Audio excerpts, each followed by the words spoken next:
Hello दोस्तों, मैं आशीष फिर से एक नए वीडियो में आ गया हूँ जिसका नाम है थायराइड ग्लैंड। लेकिन इस वीडियो में आज हम पढ़ेंगे थायराइड ग्लैंड के फिजियोलॉजी के बारे में, हाइपर थायरॉयडिज्म एंड हाइपोथायरॉयडिज्म। ठीक है, तो ये हाइपर थायरॉयडिज्म क्या है और हाइपोथायरॉयडिज्म क्या है, इसके बारे में हम जानेंगे इस वीडियो में। ठीक है, पिछला वीडियो में हमने जाना था थायराइड ग्लैंड का एनाटॉमी। ठीक है, अगर आपने पिछले वीडियो हमारा नहीं देखे हैं तो आप प्लीज़ पिछला वीडियो जा कर के ज़रूर देखें। ठीक है, तो आइए स्टार्ट करते हैं हम इस सेशन को। आपको पता होगा कि थायराइड ग्लैंड है जो हमारा सबसे लार्जेस्ट इंडोक्राइन ग्लैंड है। ठीक है, आपको पता है कि सबसे बड़ा थायराइड ग्लैंड जो हमारा है ये इंडोक्राइन ग्लैंड का सबसे बड़ा है थायराइड ग्लैंड। ठीक है, इसका ओरिजिन क्या है, इंडोडर्मल होता है। क्या है इसका ओरिजिन, इंडोडर्मल। ठीक है, लोकेशन क्या है इसका, तो लोकेशन आपको बताए थे कि वेंट्रल साइड ऑफ ट्रैकिया, ये जो ट्रैकिया है हमारा उसके वेंट्रल में है। ठीक है, यहाँ तक ठीक है। Only gland to store hormones. ठीक है, ये जो हमारा एकमात्र ग्लैंड है जो अपने हार्मोन्स को स्टोर करता है। ठीक है, इसका शेप क्या होता है, तो बटरफ्लाई शेप होता है। कौन सा शेप होता है इसका, बटरफ्लाई शेप होता है। ठीक है, मैंने बता चुका है ये चीज़। उसके बाद हम जानेंगे आगे, ये जो है थायराइड ग्लैंड के 2 लोब्स होते हैं। 2 लोब्स के बीच में जो उसका टिश्यू से कनेक्टेड होता है उसको बोलते हैं स्थमस बोलते हैं हम, ये हम बता चुके हैं। तो आज हम जानेंगे इसमें आपके थायराइड ग्लैंड के हार्मोन्स के बारे में। अगर हार्मोन्स कम हो जाएंगे या हार्मोन्स ज़्यादा हो जाएंगे थायराइड ग्लैंड के तो क्या प्रॉब्लम। तो अगर हम इस ये लोब्स को डायसेक्शन करते हैं, हिस्टोलॉजी है ना, इसको कट करके देखते हैं तो क्या नज़र आता है। अगर हम कट करेंगे तो इसके अंदर कुछ इस तरीके का फिगर नज़र आएगा, जो गोल सा, जो हमारा गोल सा आपको दिख रहा है ना, ये जो गोल सा दिख रहा है इसको हम बोलते हैं फॉलिकल्स, है ना। जब हम इसको कटिंग करते हैं, राइट लोब को कटिंग करेंगे तो हमारा ये जो गोल सा दिख रहा है उसको हम बोलते हैं फॉलिकल्स। क्या बोलते हैं, फॉलिकल्स बोलते हैं।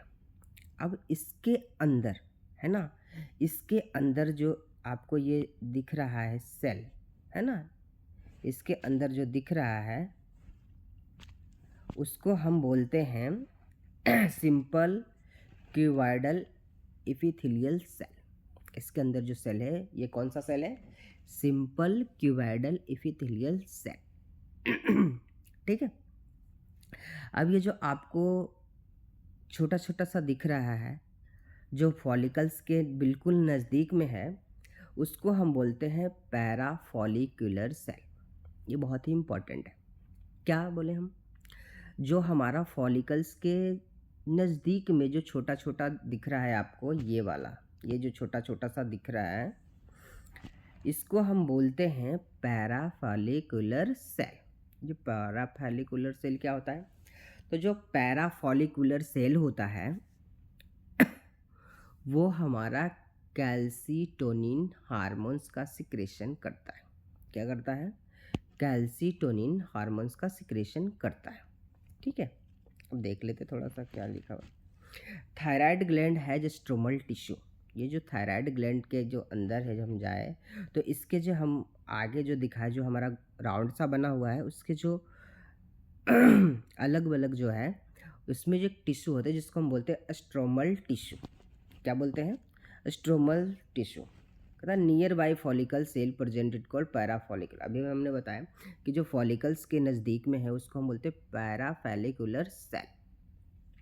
ठीक है, पैराफॉलिकुलर सेल है जो सिक्रेटेड करते हैं कौन सा हार्मोन, कैल्सीटोनिन हार्मोन, ये बहुत ही इंपॉर्टेंट है, कई बार एग्जाम्स में क्वेश्चंस आए हैं कि जो हमारा कैल्सीटोनिन है वो कौन सा हार्मोन्स को सिक्रेट करते हैं। तो हमारा कैल्सीटोनिन जो हार्मोन्स है वो किस सेल से निकलता है? पैराफॉलिकुलर सेल से निकलता है।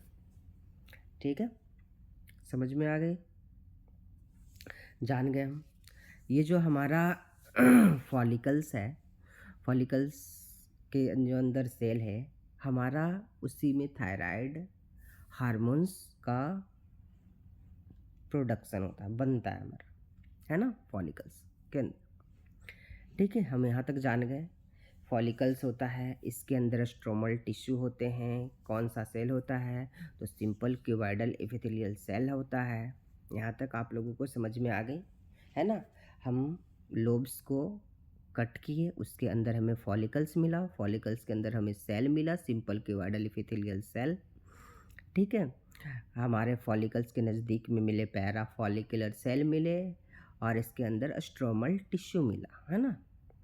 समझ में आ गया यहाँ तक? ठीक है, पैराफॉलिकुलर सेल कौन सा हार्मोन सिक्रेट करता है? तो कैल्सीटोनिन। मुझे आशा है यहाँ तक कोई प्रॉब्लम्स नहीं होगी। आगे देखते हैं। अब है हमारा कि जो थायराइड हार्मोन्स स्टोर करता है फॉलिकल्स, मैंने अभी बताया कि फॉलिकल्स के अंदर क्या होते हैं? थायराइड हार्मोन्स होते हैं। ठीक है, अब थायराइड हार्मोन्स बोले तो कौन सा? तो T3 और T4, है ना। थायराइड हार्मोन्स कौन सा है हमारा? T3 और T4 को थायराइड हार्मोन्स बोलते हैं। ट्राइआइडोथायरोनिन एंड टेट्राआइडोथायरोनिन। ठीक है, समझ में आ गया कि थायराइड हार्मोन्स हमारा कौन सा है? T3 और T4। ठीक है, T4 को थायरॉक्सिन भी बोलते हैं। ठीक है, समझ में आया। T4 को और कौन सा नाम से जानते हैं हम? Thyroxine hormones. मुझे आशा है यहाँ तक आप लोगों को बहुत अच्छे से समझ में आ गई होगी। अब हम जानते हैं कि फंक्शन ऑफ थायराइड हार्मोन्स। ये फंक्शन ऑफ थायराइड हार्मोन्स क्या है? तो फर्स्ट जो हमारा थायराइड हार्मोन का जो फंक्शंस है वो मेंटेन BMR। BMR में क्या होता है? तो बेसल मेटाबॉलिक रेट। अब बेसल मेटाबॉलिक रेट क्या होता है? तो जो हम पर डे जो एक्टिविटीज़ करते हैं, है ना, वर्क करते हैं, कुछ भी काम करते हैं पर डे, तो जो जितना कैलोरीज बर्न होता है हमारा, उसको हम बोलते हैं बेसल मेटाबॉलिक रेट। समझ में आ गई। दूसरा क्या करता है ये? तो दूसरा करता है इरेथ्रोपोइसिस। क्या चीज़? Promotes erythropoiesis. अब इरेथ्रोपोइसिस क्या है हमारा? तो पोइसिस बर्ड जिसमें लगा हुआ होता है। एक बात समझ लीजिए, जैसे मैंने पिछले वीडियो में बताया था कि हाइपो का मतलब कम होता है और हाइपर का मतलब ज़्यादा होता है, तो वैसे ही एक और आ गया हमारे पास पोइसिस। पोइसिस का मतलब होता है फॉर्मेशन। कोई भी चीज़ में अगर पोइसिस वर्ड लगा हुआ है तो समझ जाना कि बन रहा है, फॉर्मेशन हो रहा है। ठीक है, तो यहाँ पे इरेथ्रो है, इरेथ्रो से तो ब्लड से है, RBC, है ना, इरेथ्रोसाइट्स बोलते हैं। तो RBC का फॉर्मेशन में हेल्प करता है। ठीक है, समझ गए। फिर हमारा क्या है? Heart rate increase. Heart rate increase, जैसे कि हमारा एड्रिनल ग्लैंड होता है, उसमें मेडुला पार्ट होता है, तो मेडुला से प्रोड्यूस करता है इपिनेफ्रिन एंड नॉन इपिनेफ्रिन, है ना। तो जब ये मेडुला को स्टिमुलेट करता है, तो जब इपिनेफ्रिन और नॉन एपिनेफ्रिन निकलता है तो हार्ट रेट इंक्रीमेंट होता है ना। हार्ट रेट है जो बढ़ जाता है। और क्या करता है? वाटर इलेक्ट्रोलाइट्स मेंटेन करता है। ठीक है, अफेक्ट स्किन पिगमेंटेशन। स्किन के पिगमेंटेशन का भी अफेक्ट करता है। टिश्यू डिफ्रेंशिएट करता है ना। और मेंसुरेशन साइकिल्स को भी अफेक्ट करता है। समझ में आया क्या क्या मैंने बताया? कुछ सिंपल सा बताया। BMR मेंटेन करना, इरेथ्रोपोइसिस प्रमोट करना, हार्ट रेट बढ़ाना, वाटर इलेक्ट्रोलाइट्स मेंटेन करना, टिश्यू डिफ्रेंशिएट करना, अफेक्ट MC इन फीमेल्स। ठीक है, समझ में आ गई, फंक्शन आपको समझ में आ गई। कैल्सिटोनिन के बारे में थोड़ा सा जानते हैं। कैल्सिटोनिन आपको बताए थे कि कैल्सिटोनिन जो हमारा है वो हाइपोकैल्सिमिक हार्मोन्स है। हाइपोकैल्सिमिक का मतलब क्या होता है कि कैल्शियम को लेवल को कम, हाइपोकैल्सिमिक जैसे ब्लड से कैल्शियम को कम करना, है ना, ये इसका काम है कैल्सिटोनिन का। समझ में आ गई आपको ये चीज़? ठीक है, आगे चलते हैं हम। आगे हम पढ़ते हैं डिसऑर्डर। डिसऑर्डर का मतलब क्या हुआ कि अगर थायराइड थायराइड हार्मोन्स अगर थायराइड हार्मोन अगर ज़्यादा हो जाए, अगर थायराइड हार्मोन ज़्यादा हो जाए तो उसको बोलते हैं हाइपर सिक्रेशन। अगर कम हो जाए तो उसको बोलते हैं हाइपो सिक्रेशन। हाइपो मतलब कम, हाइपर मतलब ज़्यादा। तो इसी को अगर हाइपो सिक्रेशन को हम बोल सकते हैं हाइपर थायरोडिज्म। हाइपर थायरोडिज्म क्या बोलेंगे? Hyper thyroidism. समझ गए? मेरा मुंह में छाला हो रखा है थोड़ा सा, इसकी वजह से मुझे बोलने में प्रॉब्लम हो रही है। ठीक है, तो इसके लिए आप वो समझिए क्या कि मैं गलत बोल रहा हूँ। मेरा मुंह में छाला हो रखा है, इसके वजह से मुझे बोलने में प्रॉब्लम हो रही है थोड़ा सा, तो इससे हमारा जो लैंग्वेज है वो सही से निकल नहीं रहा। ठीक है, फिर भी मैं आपको ये वीडियो बना के दे रहा हूँ। ठीक है, तो क्या होता है डिसऑर्डर में हमने जान लिया कि हाइपो सिक्रेशन और हाइपर सिक्रेशन। हाइपो सिक्रेशन का मतलब होता है हाइपर एक सेकंड, हाइपो सिक्रेशन का मतलब हो गया हाइपोथायरॉयडिज्म और हाइपर सिक्रेशन का मतलब हो गया हाइपर थायरॉयडिज्म। ठीक है, अब देखिए अगर हार्मोन्स हमारा कम हो रहा है, अगर हार्मोन्स हमारा कम हो रहा है तो क्या चीज़ होगी हमारे में? तो क्रिटिनिज्म होगा और सिंपल ग्वाइटर होगा। क्या होगा? क्रिटिनिज्म और सिंपल ग्वाइटर होगा। अगर हार्मोन्स ज़्यादा हो रहा है तो क्या होगा? ग्रेवियस डिजीज होगा या एक्सोऑप्थेल्मिक ग्वाइटर होगा।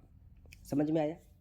अगर हार्मोन्स कम हो रहे हैं तो क्रिटिनिज्म और सिंपल ग्वाइटर, अगर हार्मोन्स ज़्यादा हो रहा है तो हमारा क्या होगा? ग्रेवियस और एक्सोऑप्थेल्मिक ग्वाइटर।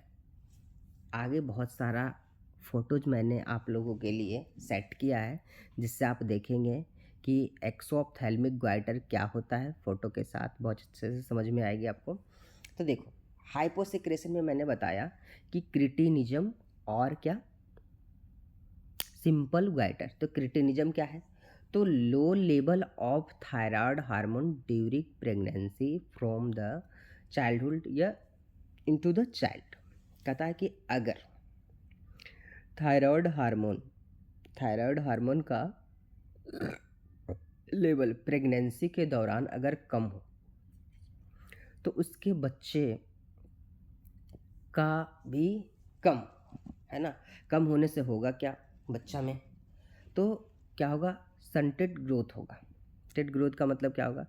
बच्चा जितना ग्रोथ करना चाहिए उतना नहीं हो पाएगा। मेंटल रिटार्डेशन होगा, सोचने समझने की क्षमता कम होगी, है ना। पुअर IQ लेवल हो जाएगा उसका। लेक ऑफ इंटेलिजेंस, तेज नहीं हो पाएगा वो।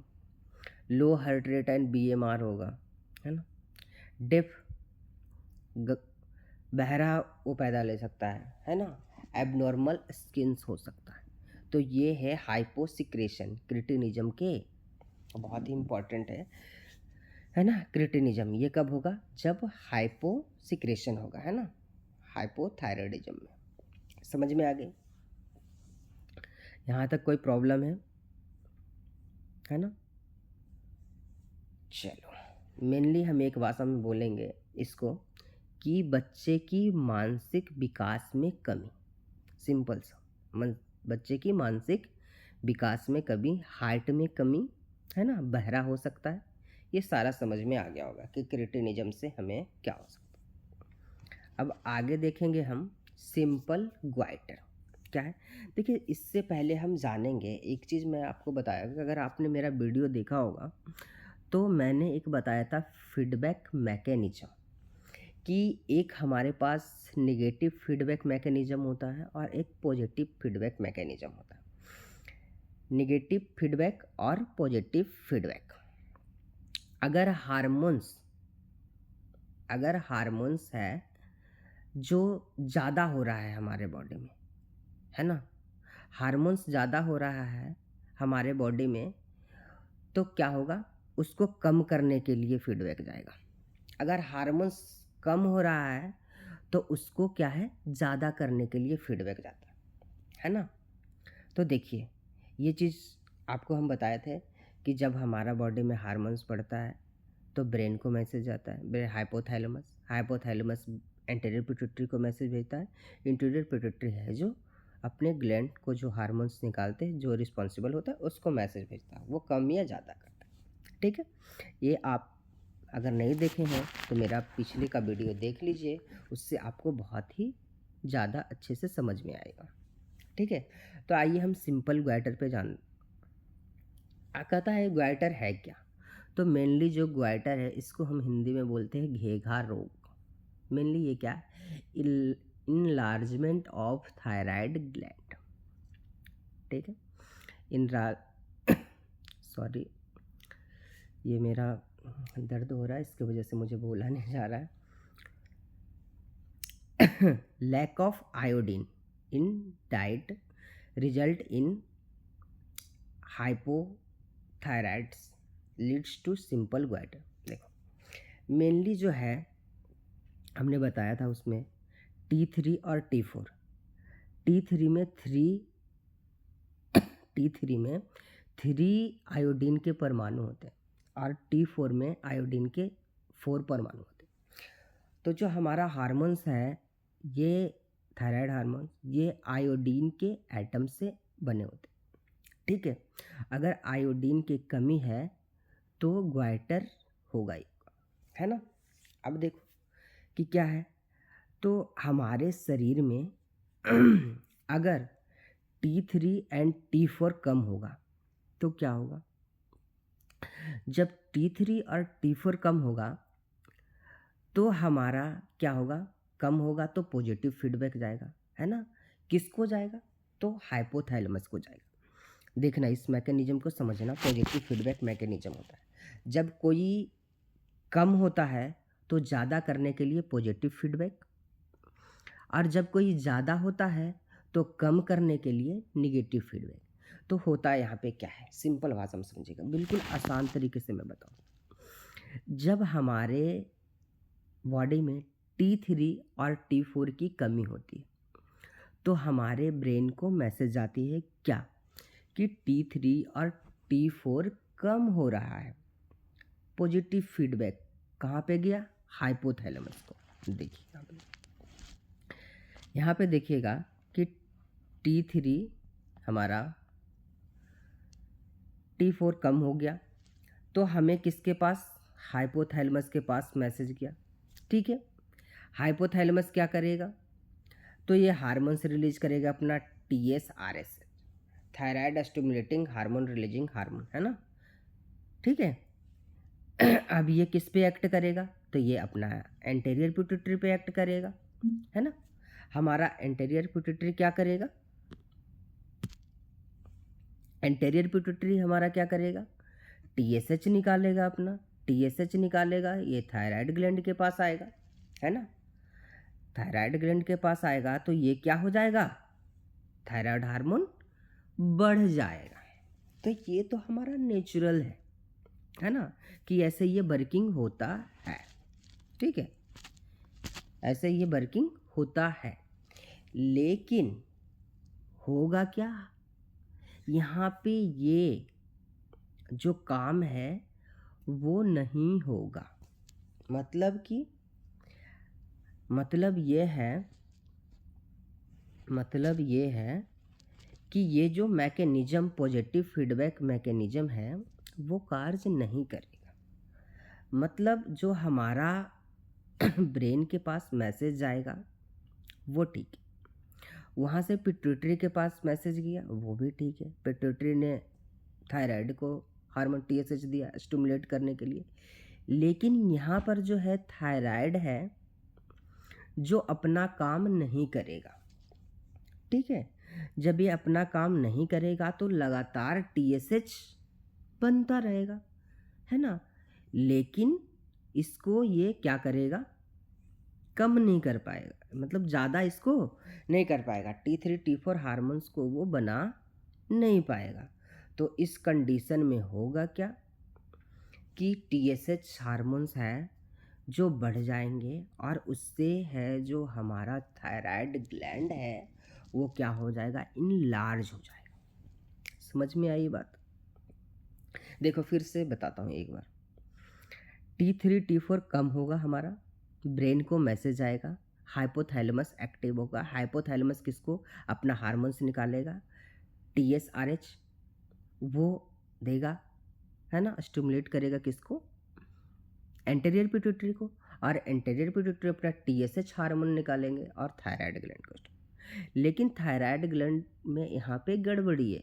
थायराइड ग्लैंड है जो अपना काम नहीं करेगा, तो लगातार स्टिमुलेशन होता रहेगा, TSH बढ़ता रहेगा, लेकिन T3 T4 वो कम ही रहेगा। तो क्या होगा, जब ये ज़्यादा सिक्रेट हो जाएगा तो क्या होगा, हमारा जो है ग्लैंड है जो इनलार्ज हो जाएगा। तो इसी को हम क्या बोलते हैं, ग्वाइटर, है ना, इनलार्जमेंट को, ठीक है। जब T3 T4 नहीं बनेगा तो हमारा आयोडीन का क्या हो जाएगा, कमी हो जाएगा, है ना। आयोडीन का क्या हो जाएगा, कमी हो जाएगा। तो हम बोलते हैं कि यहाँ पे कि आयोडीन की कमी से कौन सा डिजीज होता है, तो बताओ, ग्वाइटर, ठीक है। तो समझ में आ गया होगा आप लोगों को, यहाँ तक कोई प्रॉब्लम नहीं हुआ होगा, ठीक है। अब आगे चलते हैं हम, हाइपर थायरॉयडिज्म, है ना। हाइपर का मतलब क्या हो गया कि अगर हार्मोन्स ज़्यादा हो जाए, तो ज़्यादा हो जाएगा तो क्या होगा, तो ज़्यादा हो जाएगा तो हमारे पास दो मैंने बताया था, एक्सो ऑप्थेल्मिक और ग्रेवियाज डिजीज, है ना, यही है। तो एक्सो ऑप्थेल्मिक और या ग्रेवियार्ड डिजीज इसको बोलते हैं। इसमें क्या होगा, तो इसमें हमारा वेट लॉस होगा, है ना। वेट लॉस होगा, BMR इंक्रीज होगा, बॉडी टेम्परेचर भी इंक्रीज होगा और ऑटो इम्यूनो डिसऑर्डर होगा। ऑटो इम्यूनो डिसऑर्डर होगा। ऑटो इम्यूनो किसको बोलते हैं, जैसे कि हमारा जो बॉडी होता है ना, बॉडी खुद के अगेंस्ट में ही एंटीबॉडी बनाने लगता है। समझ में आई बात? मतलब हमारा बॉडी है जो खुद के अगेंस्ट में ही एंटीबॉडी बनाने लगता है। इससे होगा क्या, इससे ये होगा, ये हमारे एक कुछ फिगर से देखिए, हमारा ये थायराइड ग्लैंड है ना, इनलार्ज हो गया है। ये आपका ग्वाइटर है, इनलार्जमेंट ऑफ थायराइड ग्लैंड। ये आपका है एक्सो ऑप्थेल्मिक डिजीज, जो हमारा एक्सो का मतलब क्या होता है, बाहर, है ना। ऑप्थेल का मतलब आँख हमारा, है ना। जब एक्सो ऑप्थेल्मिक होता है तो इसमें है जो आँखें हैं जो बाहर आ जाते हैं, है ना। तो इसको बोलते हैं एक्सो ऑप्थेल्मिक डिजीज।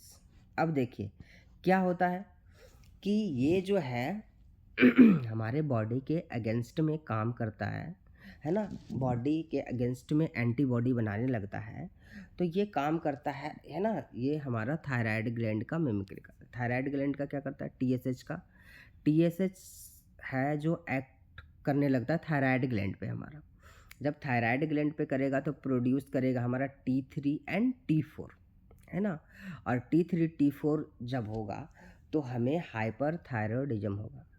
मतलब कि ये जो हमारा जो हाइपर थायरॉयडिज्म होगा, ये जो ऑटो इम्यूनो से भी हमारे क्या होगा, परेशानी होगा। ऑटो इम्यूनो मतलब कि एंटीबॉडी बनाया, है ना, एंटीबॉडी वो थायराइड ग्लैंड को स्टिमुलेट करेगा। थायराइड ग्लैंड को मतलब TSH हार्मोन्स के लिए। जब TSH बनेगा तो हमारा T3 T4 के प्रोडक्शन में भी क्या होगा, बढ़ेगा T3 T4। तो जब T3 T4 बढ़ेगा तो हाइपरथायरॉयडिज्म होगा। तो समझ में आया आपको कि हाइपरथायरॉयडिज्म से हमें ग्रेवियाज डिजीज होता है। और एक्सोऑप्थेल्मिक मैंने दिखाया, ये एक्सोऑप्थेल्मिक है ना, समझ में आई आप लोगों को, ठीक है। हाइपरथायरॉयडिज्म होगा तो क्या होगा, वेट लॉस होगा, BMR बढ़ेगा, बॉडी टेम्परेचर इंक्रीज होगा, ऑटो इम्यूनो डिसऑर्डर, है ना। ऑटो इम्यूनो डिसऑर्डर मतलब बताया अभी मैं कि ये बॉडी के अगेंस्ट में काम करेगा। ये मिमिक्री किसका करेगा, तो किसके, तो TSH का, है ना। तो TSH किसके लिए रिस्पॉन्सिबल होता है, तो थायराइड ग्लैंड के लिए। मीन्स ये क्या करेगा, थायराइड ग्लैंड को स्टिमुलेट करेगा, किस चीज़ के लिए, कि T3 T4 बना। अगर जैसे ये बनेगा T3 T4 तो हाइपरथायरॉयडिज्म होगा, हाइपरथायरॉयडिज्म होगा तो आपका ग्रेवियास डिजीज होगा, ग्रेवियास डिजीज होगा तो आंखें बाहर आ जाएगी। समझ में आई बात। तो मुझे आशा है कि आप लोगों को ये बातें समझ में आ गई होगी। सिंपल ग्वाइटर समझ लिए आप लोग, क्रेटिनिज्म समझ लिए, है ना। तो चलिए नेक्स्ट वीडियो में फिर मिलते हैं, जब तक के लिए धन्यवाद।